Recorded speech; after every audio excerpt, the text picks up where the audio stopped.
welcome to Tipsy Tooth Talk. I'm Dr. Carlin Palmer Blume. And I'm Dr. Michelle Bishop, and I call it T cubed, but I can't say it. So, we took a little hiatus. So for those of you who told me that you watch every Friday, sorry about that. Sorry. Hope you saw the bloopers. I thought those were fun. I have thoroughly enjoyed it. So today we are celebrating Valentine's Day. It is also Super Bowl Sunday. So we had this do we do football? Do we do Valentine's Day? Well, hopefully next year they won't be on the same weekend and we'll do Super Bowl. But yeah, that would have been fun. yeah.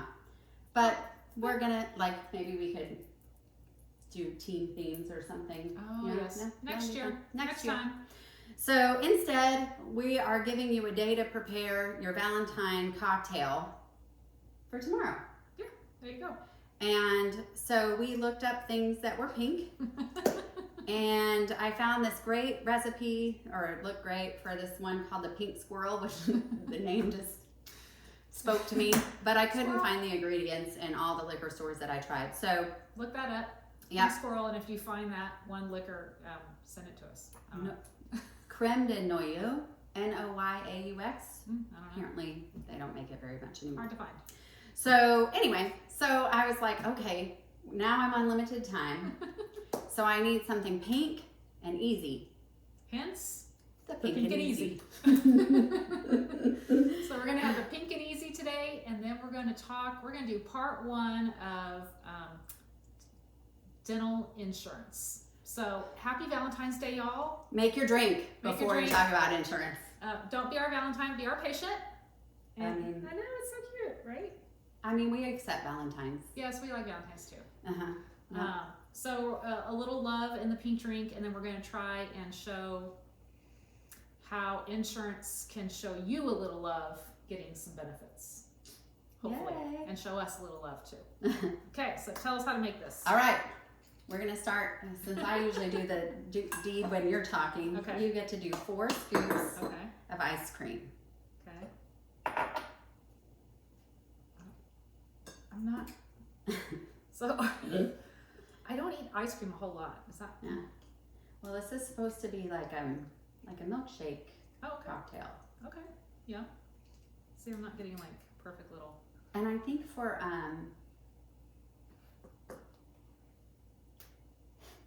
St. Patrick's Day, we should do grasshopper. Grasshopper. Yes. Okay. Get off. There we go. Okay. Okay. That's 4. So that's a little vanilla, 4 scoops of vanilla bean, and we're using Bluebell because Texas. Okay. All right. Now what? So now I got a nice little. So I'm using Freak Show Cab. We like that one. Yeah, it's a nice affordable. It was $18. It's a nice affordable cab as far as cabs go. Very drinkable. So for your, if you're going to somebody's house and they're not big, heavy, expensive cab drinkers, and you don't want to spend $50 or $100 on a bottle of wine for people that you're not really sure if they're even going to like it. Freak Show. It's a really good one. So since we're mixing it, also I didn't want to bring a super expensive wine to throw in a blender. So we need a cup of red wine. Cup of red wine coming up. Go. I thought you had a shot glass out here. Oh, I did. And then I put it away. Well, we need Oh. We have 4 ounces of. Oh, but I can do it in here. Oh, yeah. Okay. And then 4 ounces of vodka. Okay. Which is half cup. Look at you. Math. Winning on occasion. Go to school, people. Study hard. Okay. Okay. So. Is that all we need for that? Yep. And now we're going to blend it. Okay. Give us a sec. Yeah. First of all, I don't use this little, I really, really wanted one of these, and then I got it and I don't really use it. I had one for a long time and used it all the time. My daughter uses it all the time for smoothie stuff. Oh, okay. I don't really, am I doing this correctly? Maybe too thin. We may have to add more ice cream. We need some more ice cream. Okay. Okay, we're gonna add some more ice cream.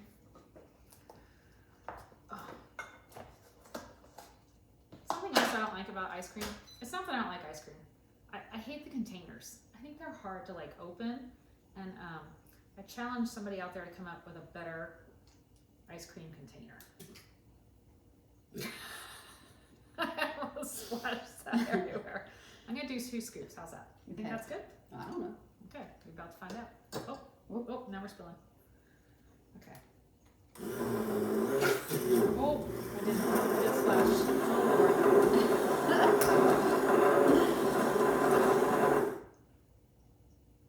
Let's just try it. Okay. Do you want me to put a napkin over here? Sure. Put that on? Here, I got this. Oh, look at you, Fancy Nancy. Comes apart. Okay. Oh, it's kind of thickish. Oh, yeah.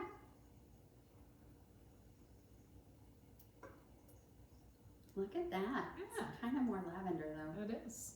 Maybe we should have used a rosé. Oh, maybe. It Well, said red wine. Now we know. it's all good. It's all good. There you go. Okay. All right. And then we top it off with whipped cream. Oh, that looks nice.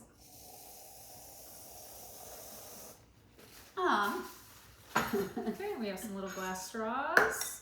Sweet. Okay. All right. Little strawberry garnish. Cheers to beautiful smiles. Pink and Easy. Lavender and Easy. It's pretty good. That's pretty good, actually. Maybe a little more ice cream would cut the sharpness of it just a little bit more. I don't know. I don't mind it. I don't mind it at all. You know what I just thought though is like, this is our second drink that we went for a color, Mm-hmm. and we're off on the color. Oh, Because of the Grinch. Mm-hmm. But the Grinch came out kind of grinchy. It came out kind of Whoville-ish grinchy. I mean, it tasted like the Grinch. Oh, it was. Okay. I'm gonna put this in the freezer. Sounds good. I don't know. I kind of like this. You do good. Yeah, I do. Give it a whirl. I think it's yummy. I'm sorry. I should have said I don't know that we're gonna find room in the freezer. Well, we'll make it. There it goes. Okay. I like it. I wonder what it would taste like with chocolate ice cream. I mean, I never turn down chocolate. I mean, because chocolate and red wine. Mm-hmm. Well, we can try it when I come back over to watch the Super Bowl. Okay. I mean, Except I don't have any chocolate ice cream. I don't either. I don't know. I kind of like it. Okay. Let me take another sip. It's good. All right. So There we go. I'm going to put some little cheat sheets over here. Talk about dental insurance because I kind of want to give you, one of the biggest questions that we always get in our offices are, do you accept my insurance? What's my insurance going to cover on that? And so I always like to try to explain to people that dental insurance is, first of all, is not medical insurance. Very, very different. Medical insurance covers catastrophic events, right? And sometimes not even catastrophic. You go to the doctor, it covers your entire visit. You break an arm, you're maybe paying, your deductible or 20% or something. But that doesn't preclude you from having another event in the year. So you break your arm 5 times in the year, God forbid, it's going to cover it every time. Dental insurance does not. Dental insurance gives you a max for the year. So whatever that is, and that is set, and we're going to there's so many moving parts to this. This is why this is part 1 to dental insurance, because dental insurance is very complicated. And do you mind if I interject real quick? No, you go right ahead, because I'm going to take a drink. Dental insurance is different in medical in one of the senses that it's supposed to be an adjunct. Mm-hmm. It's not supposed to be your be-all, end-all. It's supposed to help you out. It's supposed to get you over the edge. And when we were in dental school, way back when, even back then when we really felt like we didn't get much of a business education, one of the things that I remember them saying is that they hoped that one day the dental insurance realm would move toward encouraging employees to create a dental savings account and having a matching thing through their company instead of purchasing dental insurance. because you would have so much more control over your decisions about how that money is used. Right. And if you're otherwise healthy, you would have the opportunity to put all the money you've put into your dental benefits into veneers if you wanted them, or bleaching if you wanted them, where you're paying into your dental insurance and you don't currently have that option. Right. So it's not to say that all dental insurance is bad, and some people really, really, really benefit greatly from it. Yes. But so we're going to explain how it works to a degree. But think about that in your life. Like, what do you need your dental money for? Because if you need your dental money for, or you want your dental money for cosmetic work, you might do better at a savings plan, right, than you would be to be putting that money into dental insurance. Right. So again, dental is not like medical. Medical is going to cover you regardless of what happens in the year. You're just out your percentage, whatever your medical insurance is. Dental is going to give you a cap, right? And that cap may be $1,000, maybe $1,500. I've had some that are like $2,000 to $5,000. Those are very rare. So let's back up a little bit, and how do you even get dental insurance? There's really only two ways you can do it. You can buy it as an individual plan, and those are very limited and hard to find. So if I just went out and said, hey, I need to buy dental insurance, and I don't work for anybody, or I just want to get it all on my own, that's a very difficult plan to find. And the other option is to do it through a group, and whether that be your employer, which is the way most people have their dental insurance, or through an organization. Maybe you belong to a teacher's group, or you're retired, or AARP. Those type things will maybe offer group plans. So you have purchased your dental insurance, whether it be through a group or individually, and now you have two options as you're purchasing. You're either going to purchase an HMO, or you're going to purchase a PPO. And just like in medical, an HMO is a lower cost per month, but they're going to dictate who you can go to. You do not get a choice. You get assigned a dentist, and that is who you must see. They have a list, and I'm not going to go too much into HMO, but you could call and change, but you're not going to be able to pick whoever you want. It's got to be from their list. You'll have a little bit of a hard time finding providers. Yeah. Neither of us participate in HMOs. I mean, my office, I do participate with Medicaid, and that's the only HMO-like program that I participate with. Right. So that's the HMO side. PPO side is going to allow you to see whoever you want, whether you want to use your benefits in network by seeing one of their providers, or using your benefits out of network by seeing whomever. And we won't go too much into in-network, out-of-network in this portion. Yeah, I mean, just when you call our offices and say, do you take our insurance? Mm-hmm. The answer is yes. Mm-hmm. It's yes. Yes, we will help you file your insurance. We will help you maximize your benefits. Are we in network with your insurance is the more specific question. And that just means, did we negotiate the rates with your insurance company where we're locked into certain rates? So we could take your insurance, or we could be in network with your insurance. And don't just close your mind to, if we're out of network, you're going to be paying out the wazoo, because in many cases that's actually not true. They just lead you to believe that. Absolutely. I really feel like that it could be its own entire little episode. So we're just going to leave it at, PPO. You can see someone that's in network or out of network, and let's kind of move on, because that could be our own little soapbox on that one. But so then your benefits are decided upon by your employer, or the group that you've signed up under, or what you have selected as an individual. So when people come in, you may have, most commonly the deductible is somewhere around $50, $75, sometimes $100, just depending. And then common percentages is your preventive, so your cleanings are covered at 100%. Sometimes the deductible applies, sometimes it doesn't, depending on how the plan was written. Basic fillings, things like that are covered at 80%, and then major work, crowns, dentures, things like that covered at 50%. Again, all of those benefits, what people don't understand, that is not decided by the insurance. That is decided by your employer or the group through which you purchased your insurance.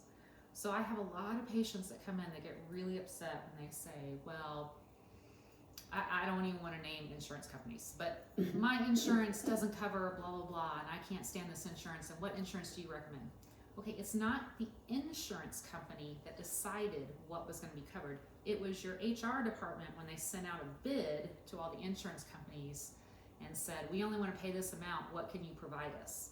So what I encourage you is when people are upset about that, go talk to your HR department, because guess what? These bids come up every couple years.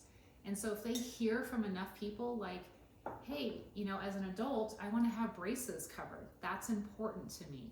Well, go talk to your HR department and say, why aren't you covering braces as an adult? And get your friends to go with you. And get your friends to go with you. And then when they send out their request for proposal, they're going to say, hey, I want you to include adult orthodontics, and then they'll, you know, make a decision off that. So keep that in mind. It's always, again, either your employer or the group that you purchased with, or you yourself. You bought a plan that gave you a specified set of benefits, and a lot of people don't take the time to look at that, and it gets very frustrating for them. We have no control over that as a dental office. Zero. None. We can't change it. It's not something that we're doing so that you don't get benefits. This is strictly how the plan is written, and if we somehow try to manipulate that, that's insurance fraud. So, you know, really look at those plans when you're purchasing that. Speaking of fraud, waiving your copay. Yes. Hey doc, will you just charge my insurance and give me a discount on my pay? Yep. That's insurance fraud for us, which is a huge deal. Love you, but not going to jail for you. Yeah. The other thing too that a lot of people don't realize, and this tends to be more in the individual market, is that they're, unlike medical, that in the big insurance reform a few years ago, they got rid of waiting periods or pre-existing conditions. Dental didn't get rid of that. So you buy an individual plan, we are seeing a lot of them with waiting periods. So yes, you can come in and get your teeth cleaned, but you can't have any work done for a year. Don't get me started. Yeah. So, well, what benefit is that to you? Why? So I tell people, if you're going to buy an individual plan, please take the time to read the language and make sure that you don't have a waiting period. And if you do have a waiting period, what is it on? Is it on fillings? Is it on major work? You know, what is it that you're restricted from? We've seen some plans come in that have waiting periods for up to 2 years before you can have a crown or anything like that done. Well, you know, you're basically just giving them money and not receiving any benefit. They're just making sure that you've paid them enough in that time to recoup that they the cost. can more than, you've paid for that crown 10 times over before Yes. you're ever even eligible to get it. Yes. Sorry, I shouldn't be bitter Betty. The other thing, so just trying to give you points, so that when you're looking at plans, you can, and we really need to, we're going to do this again in September, October, because that's open enrollment for most people. So we're going to make sure to cover insurance again. The other thing that we're seeing a lot in individual plans is a missing tooth clause. And actually I see it a lot in group plans too. And so people don't understand what a missing tooth clause is. So say you were younger, or before you went to work for your current employer, you lost a tooth. Something happened, you had to have that tooth removed, and you no longer have that bottom right left molar. And now Bottom right left.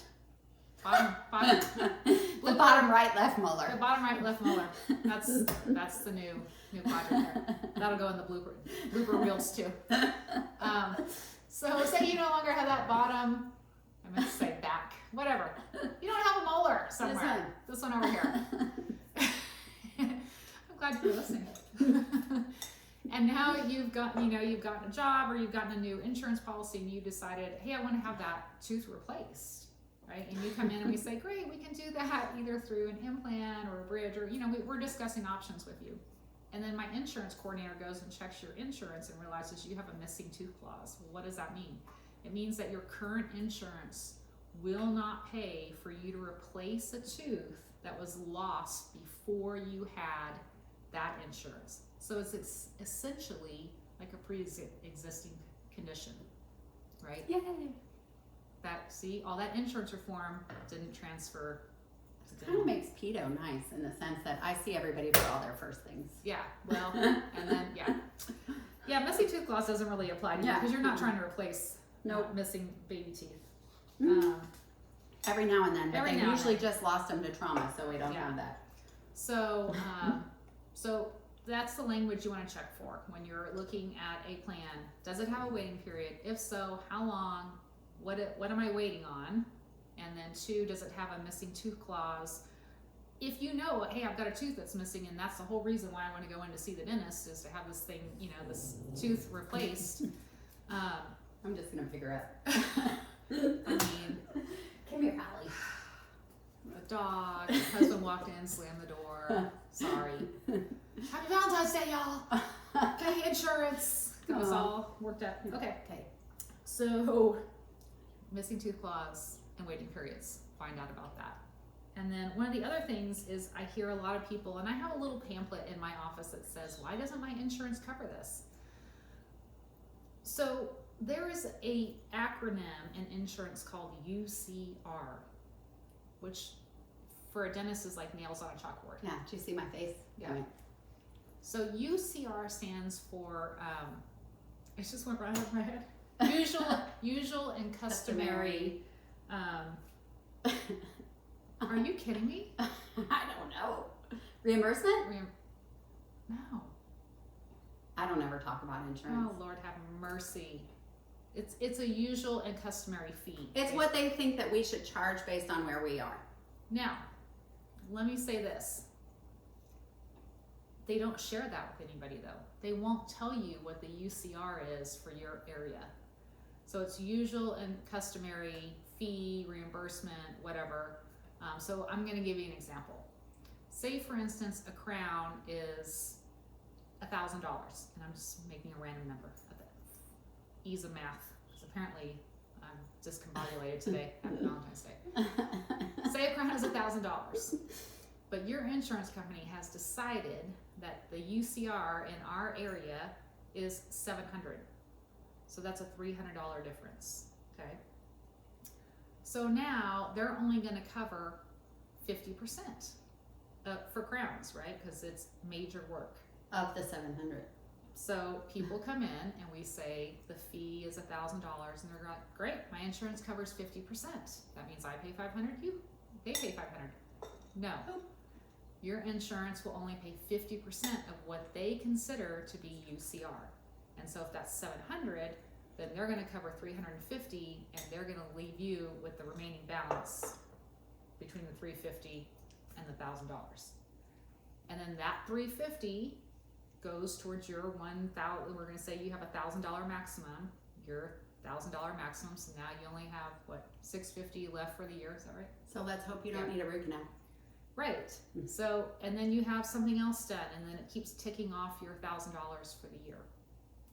So UCR, so I have this great pamphlet that says, why doesn't my insurance cover this? It goes through those, UCR fees.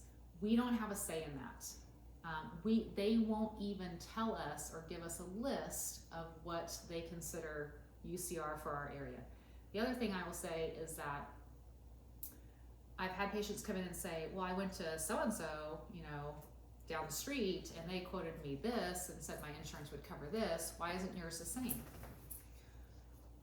It's very interesting to me that insurance we don't, when we sign up for insurance, they send us a contract and we discount our fees, but we don't get to tell them what we're going to discount or the percentage. They send us a contract with a fee schedule and says, this is what you will accept if you want to be part of this. No joke, that fee schedule could be very different from me right here on this part of the street and the person 4 or 5 blocks down on the street. And how they make that determination, I don't know. It's so bizarre. It's bizarre. So that's why there can be this huge swing, and the unfortunate part is patients feel like, well, I'm getting the runaround, or I feel like I'm, that this person's trying to charge me more. No, we all have our individual fees. Say you had no insurance, you came in, everybody has their own fees, right? And that is determined by us. But what the insurance will reimburse us is determined by the contract that they sent us and that we were willing to accept. We don't get an option to negotiate that. We don't go, nah, I don't want to do $700 for a crown. I'll do, $900. And they go, no, we don't want you then. Yeah. But again, we don't know what the person down the street is charging or what their contract from the insurance allows them to charge. And we're not allowed to ask. We're not allowed to ask. That's collusion. We can go to jail for that too. So that's kind of a high level overview of dental insurance. So again, you can get it two ways: individual, through a group, or an employer. You've got to look for those, weird things, waiting periods, that type of thing. Keep in mind your maximum as well. Again, people, again, as I said, medical, you could break your arm 5 times, they're going to pay for it 5 times. You break your tooth 5 times, you're probably only going to get it paid like 1.5 times. Because again, if you have that $1,000 for the year and you use, $500 on a crown and a root canal the first time, well then the second time you only have so much left, and then somehow towards the end of the year your cleaning isn't covered. There's just so many. So what I would say with all of that is that when you see your dentist, spend some time asking some good questions of your HR department, and then ask the insurance coordinator at your dental office, how can I maximize my benefits? What can I do, to make this easier for both of us? We don't know everybody's insurance benefits. There are tens of thousands of employers in San Antonio, and every insurance plan that's offered to those employees is different. Just like everything that we're offered is different. Like my reimbursements Yes. for a filling through certain insurances are going to be different than hers. And so we sound, I know I do. I'm not, maybe not we, but I know I sound a little bit bitter Betty about it. And the reason for that is it's just so complicated. It shouldn't be. And we're the ones who have to explain it, right? We're not the ones who made the decision. We're not your HR department that chose your plan. We're not the insurance company that's controlling the rates. Mm-hmm. We're the people who just want to help you get better and get what you want and take care of you.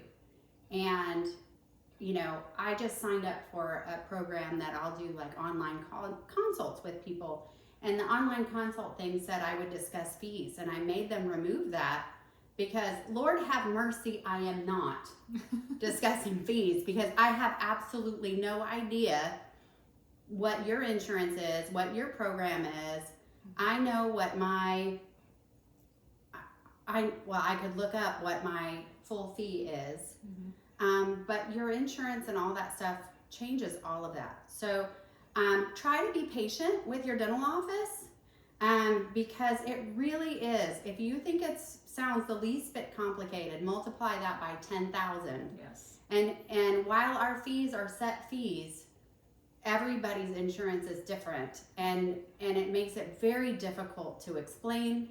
And we're the face that gets to talk to you about this. We get to tell you have the cavity that you are not excited that you have. Right. And we have to or coach you through that and make you feel okay with it and help you mentally process that you need some treatment that maybe you didn't want or you're not excited about. And then we have to enter into the complicated insurance conversation that we have essentially zero control over. So, insurance is great and it helps people every minute of every day. And it's better to have that $1,000 than to not have that $1,000. Right. But you've got to wrap your head around that you can't count solely on that $1,000. Exactly. The other thing I would say too, quickly in closing, so we don't beat the dead horse of insurance, but The sooner that you can provide your dental office the information with your current dental insurance, the better it is for you. Because when you come in and then say, oh, by the way, my insurance changed, what you don't know is that the team spends 3 to 4 days before an appointment coming in verifying your benefits. And since COVID, sometimes hold times can be an hour to 2 hours with some of these insurance companies. And so that is where we ask the questions for you. Is there a waiting period? Is there a missing tooth clause? How much do you cover on this? Is there a downgrade on this? There's all these questions. There's this whole form that we fill out. If we get that the morning of, we cannot give you an accurate estimate because we don't have the time to find out the information. And that's where it gets frustrating for you and for us, because we say we have to call you back, or there's a surprise. Or there's a surprise at the end, and then you're not happy. So the sooner you can provide that information to your dental office team, the better off it's going to be for you. And all we're trying to do is to maximize your benefits so that you get the best care possible for the insurance you're already paying for. So help us help you would be my stance on that. So, and that's such a Debbie Downer conversation. It is. This is not our most fun episode. Well, but our most informative, maybe. Maybe. It's maybe a little Debbie Downer on Valentine's Day. But well, I mean, not all of us have a Valentine. It's all about, we're trying to help you find the insurance love, right? There is a balance of being able to utilize that insurance to the best outcome for you, and that's what asking questions and being your own advocate can really help you with. So I have my Valentine right here. There you go, Holly. Holly. That's my Holly there. Mm-hmm. She was growling at me behind. I was trying to kick her out of the way with my foot, but she wasn't going. So her nice auntie just picked her up. Yes. All right. Well, Pink and Easy. Happy Valentine's Day. Cheers to beautiful smiles. Thanks.